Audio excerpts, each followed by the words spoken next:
Kementerian Energi dan Sumber Daya Mineral secara resmi melegalkan sumur minyak yang selama ini dikelola oleh masyarakat melalui penertiban Peraturan Menteri ESDM Nomor 14 Tahun 2025 tentang kerjasama pengelolaan bagian wilayah kerja untuk peningkatan produksi minyak dan gas bumi.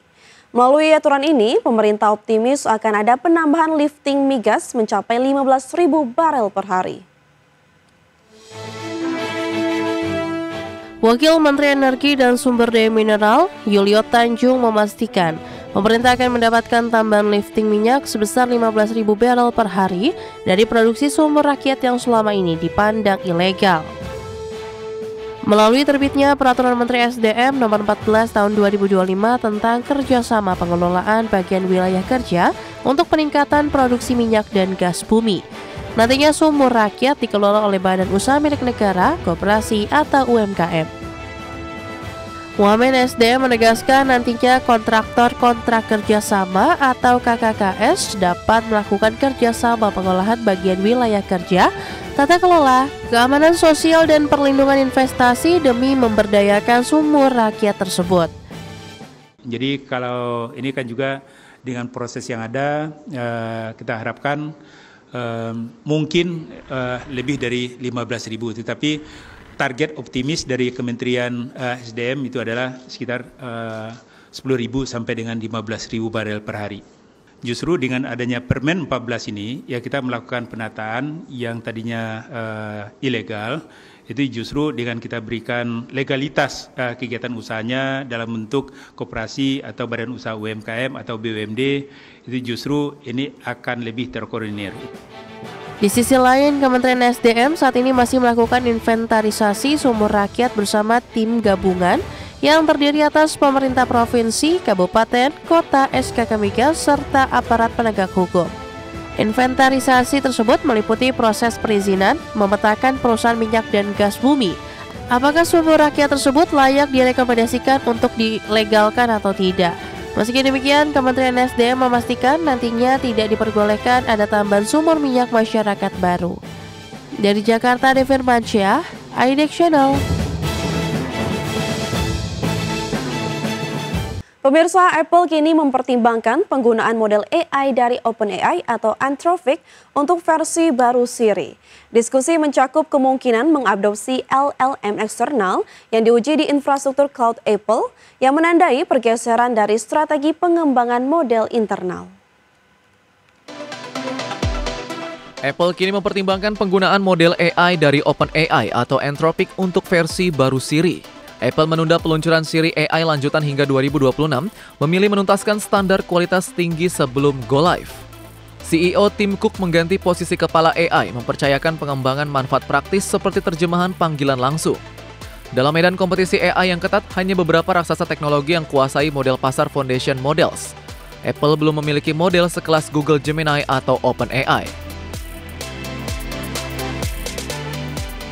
Langkah ini bisa membantu Apple mengimbangi rival-rival besar di ranah AI generatif. Apple telah melakukan pengujian internal kedua model ChatGPT dan Claude dengan memanfaatkan cloud private mereka.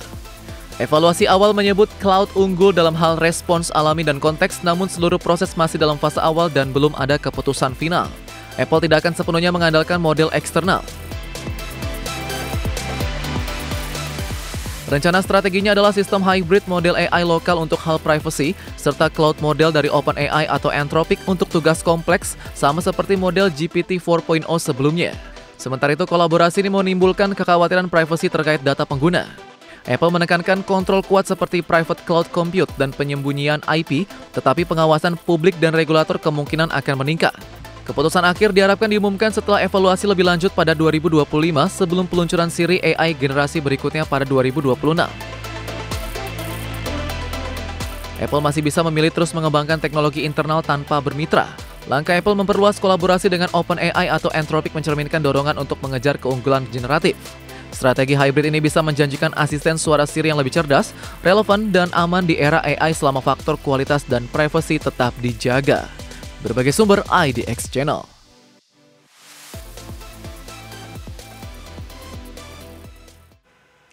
Google memperkenalkan Gemini for Education, rangkaian alat AI berbasis model Gemini Point Pro yang khusus dirancang untuk lingkungan sekolah. Langkah ini disediakan tanpa biaya tambahan bagi pengguna Google Workspace for Education, termasuk siswa di bawah usia 18 tahun. Google memperkenalkan Gemini for Education, lebih dari 30 fitur AI tersedia di dalam Classroom, Forms, Notebook LM, dan Google Fits. Guru dapat membuat materi ajar, soal kuis, audio lessons, dan video secara otomatis, sementara siswa mendapat manfaat dari visual interaktif dan kuis personalisasi lewat Gemini Canvas. Untuk pertama kalinya, pengguna usia di bawah 18 tahun dapat mengakses Notebook LM untuk membuat panduan belajar interaktif dan rangkuman audio berdasarkan materi yang diunggah guru. Hal ini menjadi tonggak penting dalam memudahkan penelitian dan belajar ke dalam bentuk AI-driven. Tidak hanya itu, para pengajar kini memiliki tab khusus di Google Classroom yang memudahkan perencanaan pelajaran, pembuatan soal matematika, dan komunikasi dengan siswa. Analytics juga membantu melacak kemajuan murid, termasuk tugas yang tertunda atau peningkatan penilaian secara real-time. Guru dan administrator bisa membuat gems, yaitu agen Gemini custom berdasarkan kurikulum sekolah, dan membagikannya ke siswa lain atau rekan pendidik. Fitur ini mendukung pembelajaran yang lebih terfokus dan kolaboratif dalam jaringan pendidikan. Google menyematkan protokol keamanan berkelas enterprise, kontrol admin lengkap, dan kepatuhan penuh terhadap regulasi seperti VERPA, COPPA, dan HIPAA, sehingga data siswa tidak digunakan untuk melatih model AI. Para siswa di bawah 18 tahun mendapatkan filter konten khusus dan modul onboarding AI literasi yang dikembangkan bersama organisasi seperti Connect Safely dan FOSI. Fitur double check berbasis Google Search juga dihadirkan untuk mencegah kesalahan informasi. Peluncuran Gemini for Education dan perluasan program seperti Gemini Academy menunjukkan komitmen Google untuk menghadirkan ekosistem pembelajaran yang cerdas, aman, dan inklusif. Berbagai sumber IDX Channel. Pemirsa, sudah 30 menit kami menemani Anda dalam IDX First Session Closing. Perbarui terus informasi Anda hanya di IDX Channel, your trustworthy and comprehensive investment reference. Jangan lupa saksikan program Second Session Closing yang akan tayang pada pukul 15.30 waktu Indonesia bagian Barat. Karena urusan masa depan harus terdepan, aku investor saham. Saya Vina Munawar, terima kasih dan sampai jumpa.